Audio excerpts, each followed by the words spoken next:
Hello, and welcome back to Heart, the podcast where we sit down for a cozy chat about all aspects of love. My friends, have you ever felt like you're the only one trying in your relationship? The one who always sends the first text, who always plans the dates, who remembers every anniversary, who notices when the other person seems tired or down, the one who is constantly pouring water into a glass that seems to have a leak at the bottom. This feeling of loving more or caring more is profoundly exhausting and lonely, isn't it? It feels like you're in a one-person tug-of-war, or you're the only one rowing the boat. No matter how hard you paddle, the boat just seems to go in circles. And when this feeling eats away at you for long enough, the most painful question starts to echo in your mind. Should I stay or should I go? Today, we're going to talk about a topic that I know will resonate with so many of you right now: unequal love. We're going to explore the signs that indicate you're in an unbalanced relationship, how you can navigate this incredibly difficult situation, and how you can begin to find the answer to that impossible question in your heart. This might be a heavy conversation, but please know we will get through it together. Before we can make any decisions, we need to take an honest look at our situation. Sometimes the feeling of an unequal love can be fleeting, or maybe it's just a case of having different love languages. But often, it's a sign of a real, persistent problem. Let's look at some of the clear signs that the scales of your relationship are tilted. Sign number 1, the effort imbalance. This is the most visible sign. Ask yourself honestly, who initiates the conversations? Who suggests going on dates? Who plans the weekend getaways? Who is the one who tries to keep the spark alive? If the answer to most of these questions is always me, that's the first clear signal that the effort is one-sided. Sign number 2, the emotional support imbalance. When you're having a bad day, does your partner listen to you with genuine attention? Or do they just nod along before changing the subject? And on the flip side, when they're struggling, are you their constant rock, their therapist, their cheerleader? In a healthy partnership, we should take turns being the giver and the receiver of emotional support. But if you constantly feel like you're their emotional caretaker, while your own feelings are never given the same space or care, that is a dangerous imbalance for your own mental health. Sign number 3, one-sided future planning. When you talk about the future, a vacation next year, saving for a house, or even just meeting each other's families, are you the only one who speaks with excitement and intention? Does your partner just nod along, or worse, do they try to change the subject? A person's unwillingness to engage in future talk can be a sign that they don't see a long-term us in the same way you do. And sign number 4, the sacrifice imbalance. Love always involves compromise and sacrifice, but it should come from both sides, not just one. Take a look at your life. Are you always the one changing your schedule, canceling your plans, or giving up your own hobbies and interests to accommodate them? If so, that might not be love anymore. That might be you slowly losing yourself. But a small word of caution here. Sometimes people express love differently. We've all heard of the 5 love languages. Maybe your partner doesn't say "I love you" often, but they show it by always fixing things around the house or making sure your car has gas, acts of service. So before you jump to conclusions, take a moment to see if maybe they are putting an effort just in a different language. But if you've looked from every angle and you're still the one doing all the heavy lifting, then it's time to move on to the next step. Once you're certain that a real imbalance exists, staying silent and hoping things will change is not a solution. It only allows resentment to build. The next step, as scary as it is to have the conversation. This conversation is a critical turning point. It will give you the clearest data you can possibly get about whether this relationship has a future. But how do you have this talk without it turning into a huge fight?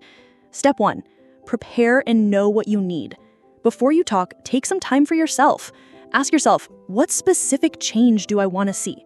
What does a balanced relationship look like to me? Maybe you need them to initiate texting sometimes. Maybe you need a weekly date night that they plan. Maybe you just need them to ask you how you're feeling more often. When you are clear about your needs, you can communicate them calmly and directly. Step 2, use I statements to express your feelings. This is the heart of the conversation. Instead of starting with an accusation like "you never do anything for me," which will immediately put them on the defensive, start from your own perspective. Use this formula. I feel emotion, when, situation, because, reason, and what I need is request. For example, "Honey, I wanted to talk about something. I feel a little tired and lonely when I'm the only one who is planning our dates because it makes me feel like I'm the only one putting in effort in our relationship. What I would love is if we could brainstorm some ideas for our next getaway together." This approach invites them into your world to solve a problem together. It doesn't attack them. And step 3, carefully observe their reaction. After you've shared your feelings, your most important job is to listen and observe. Do they truly listen, or are they scrolling on their phone? Do they show empathy? Do they say something like, "I'm so sorry I made you feel that way"? Do they get defensive or blame you? Do they say, "You're just being too needy," or, "Well, I've been busy with work, what do you expect?" Do they show a willingness to change? Do they offer solutions or ask, "Okay, what can I do differently?" Their reaction in this moment is the most valuable piece of information you will get, and it will guide you to your final decision. After the conversation, it's time for the final, honest assessment. It's time to decide what to do next. The case for fighting for it. Signs of hope. There is still hope for the relationship if they heard you and showed understanding. They acknowledged your pain and expressed genuine regret for making you feel that way. They took responsibility. They admitted that they may have been neglectful without making excuses. And most importantly, their behavior begins to change. Words are meaningless without action. In the days and weeks after your talk, do you see small but consistent changes? Are they texting first more often? Are they suggesting date ideas? These small, consistent efforts are the best sign that they value the relationship and are willing to work on it with you.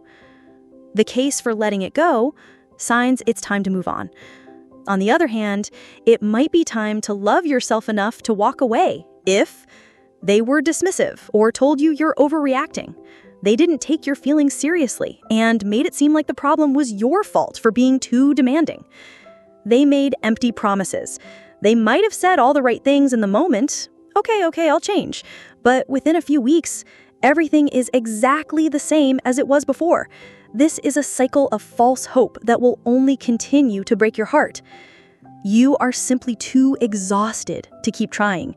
You've given chance after chance, and you still feel empty and alone. You have to ask yourself, how much longer can I live with this feeling? The decision to leave a relationship you love is one of the most painful things in the world. But my friends, staying in a relationship that makes you feel invisible and unvalued is also painful. It's a pain that never ends. In this context, letting go is not failure. It is an act of choosing yourself. It is an act of honoring your own heart. And it is opening the door for a love that is balanced, reciprocal, and truly fulfilling. And just like that, we've reached the end of today's episode of Heart to Heart. A perfectly 50-50 balanced relationship probably doesn't exist all the time. There will always be days when one partner is tired and the other has to give a little more. But the overall feeling of a healthy partnership should be that of a team. A team where you take turns rowing, take turns resting, but you are both always aiming for the same shore. If you are in an unequal love right now, I want you to know that you are not alone, and your feelings are not wrong or needy. They are valid. I hope you find the courage to communicate your needs, and whatever the outcome, I hope you choose the path that brings you back to a sense of peace and self-respect, because you deserve a love that makes you feel light and cherished, not a love that feels like a constant weight on your shoulders. Thank you for spending this time with me today. I hope our conversation felt like a friend giving you a hug and helping you find a little bit of clarity in the midst of your pain.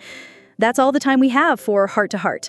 Join me again next time as we explore another corner of this beautiful, complicated thing called love. Until then, take care.